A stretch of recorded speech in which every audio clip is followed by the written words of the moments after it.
Thank you very much. Well, it's a great pleasure to be here today and to welcome all of you to talk about these critically important issues. You've heard a lot about the reasons why the MEK should be delisted as a foreign terrorist organization. You're aware of the grave risk that the residents at Camp Ashraf are in and some of the steps that need to be taken to protect them.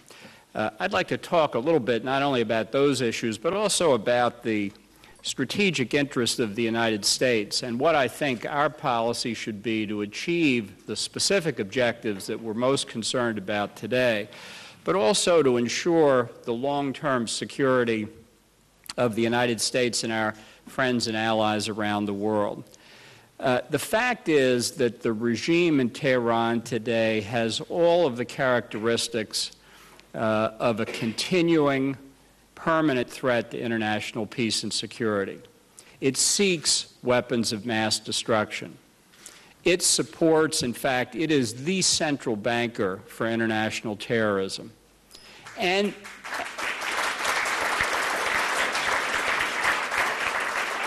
this regime is one of the most brutal repressors of its own people anywhere on the planet. 3 strikes and this regime needs to be overthrown, and that should be the policy of the United States.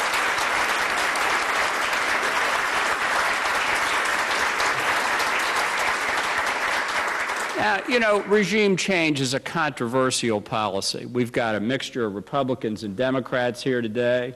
Within the past few months, you know, we just accomplished regime change in Libya, and I'm proud of that, too. That's the way the United States has to lead.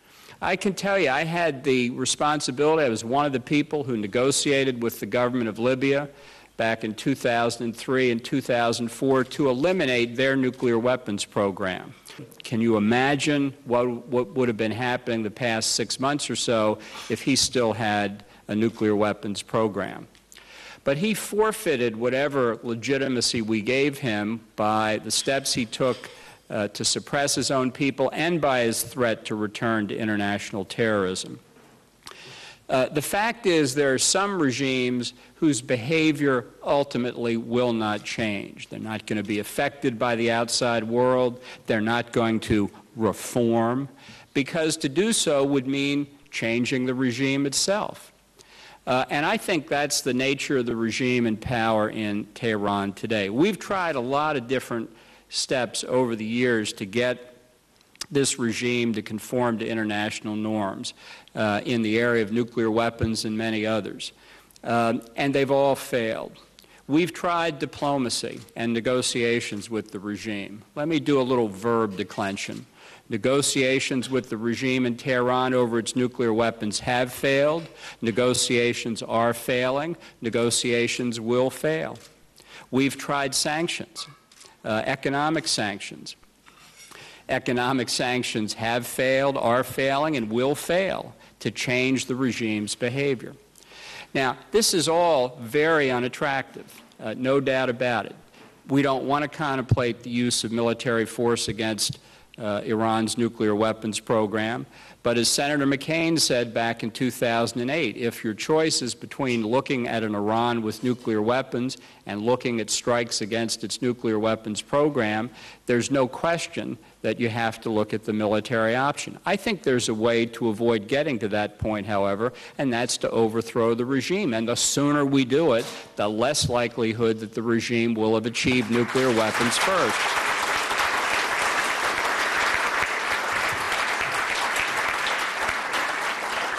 Just because the options are unattractive doesn't mean you have to pick one of them. If you fail to pick an option, you will have a regime in Tehran that has nuclear weapons. And if that's unattractive, imagine what the reaction will be. You think you can contain and deter this regime with nuclear weapons? I don't think so. I don't think the calculus they have is the same as we had during the Cold War with the Soviet Union. And even if it were, who wants to live under threat of nuclear annihilation? the focus of our policy has to be to stop the spread of nuclear weapons. And the very grave risk, the near certainty in my view, is that if this regime in Tehran gets nuclear weapons, Saudi Arabia will get nuclear weapons, Egypt will get nuclear weapons, Turkey will get nuclear weapons, and perhaps others as well. So that in a relatively short period of time as these things go, 5 to 10 years, you could have half a dozen nuclear weapon states in the region. And that is a prescription for danger and instability and ultimately for nuclear holocaust. So what do we do? What do we do in response? Well, I think the first thing we do is decide that assisting the opponents of the regime in Tehran is in our national interest. Now, there are a variety of ways to do this. We want to be very careful that we don't give the regime the argument that somehow we're subverting the people of Iran. That's obviously not our intention. We don't want to taint anyone with our assistance.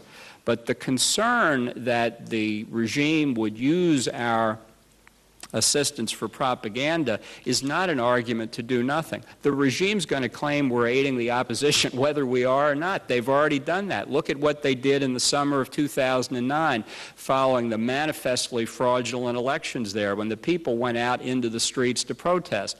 Mahmoud Ahmadinejad's main talking point was they're there at the behest of the United States and the United Kingdom. Sadly, we know that's not true because we failed over a period of 20 years now to take the steps we should have been taking to aid the opposition. The opposition comes in a lot of different forms. And one of the central elements of the opposition has been the MEK. Now, I first came across the MEK when I was doing the arms control and international security job at the State Department because I was so concerned about Iran's nuclear weapons program. And this group that honestly I had never heard of before kept holding press conferences revealing aspects of the clandestine nuclear weapons effort. So I tried to learn more about it because much of what they said, while it confirmed what we believed from our own information, had not been made public. I have to say I was grateful they did make it public because it helped those of us who were concerned about Iran's progress demonstrate just how far along that they were. Now, I had a passion in the government to read intelligence, raw intelligence, intelligence analysis, anything I could get my hands on. So I read what I could read about the MEK. I don't claim that I've seen everything, but I haven't seen anything that justifies the MEK being on the list of foreign terrorist organizations.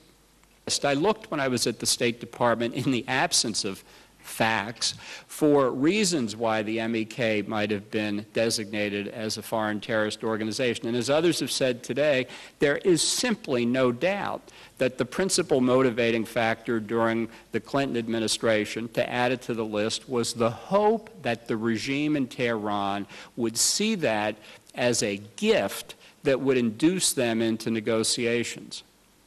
That hope failed. A continuing hope during the Bush administration, right up until Secretary Rice's decision at the end of the administration to keep the MEK on the list, was the hope that it would induce the Iranian regime to negotiate over its nuclear weapons program. And that, too, has failed. We know that the director of counterterrorism at the end of the Bush administration and Secretary Rice's legal officer both argued with her as a matter of law and policy that the designation could not be sustained. She rejected that advice. We've got testimony from military officers who served in Iraq with responsibility for oversight over Camp Ashraf, who found not only an absence of information that would lead to a conclusion about support for terrorism, but precisely the opposite. So today, it seems to me that we are at a real crossroads to determine whether the whole process of listing foreign terrorist organizations is going to be true to its statutory basis, to let the facts fall where they may, or whether it's going to be continue to be corrupted by political motivations. I think it undercuts the whole credibility of our war on terrorism. If we're against terrorism, regardless of the political motivations of the terrorist, then we have to be in favor of understanding that people who are unfairly designated should be removed from the list. Now, Governor Rendell mentioned the 2 Americans who are being held hostage in Iran, the 2 hikers. I've heard Carter gossip at the State Department that obviously we want to get those 2 American citizens home. They're being unjustly held. I don't know why they were hiking near the border between Iran and Iraq. I don't know what's wrong with the Appalachian Trail. But in any event, it's the responsibility of the United States government to protect its citizens no matter how they got into trouble. And I think that, that we should welcome any possibility of their being released. But it is utterly inconsistent with our long-standing policy that we don't negotiate with terrorists. And let's not forget, Iran itself is listed as a state sponsor of terrorism, as it surely is under this regime.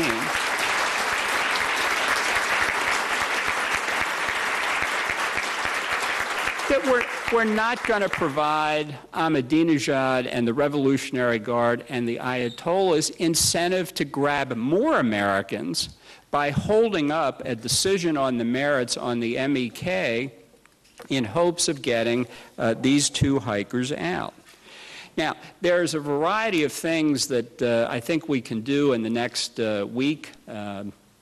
As you know, Mahmoud Ahmadinejad will be in New York. I'll be there too. I don't have any expectation of meeting him.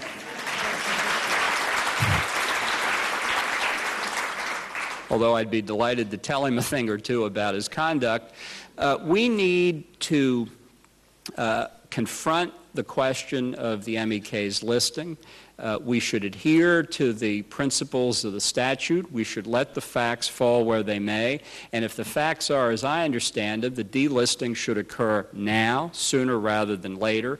We should take steps to honor our commitments to protect the residents of Camp Ashraf. We should insist that the government of Iraq meet its obligations under the 4th Geneva Convention to protect people who are entitled to the status of refugee, which they manifestly are, and we should do whatever we can to support the legitimate opposition to this tyrannical regime in Tehran. Thank you very much.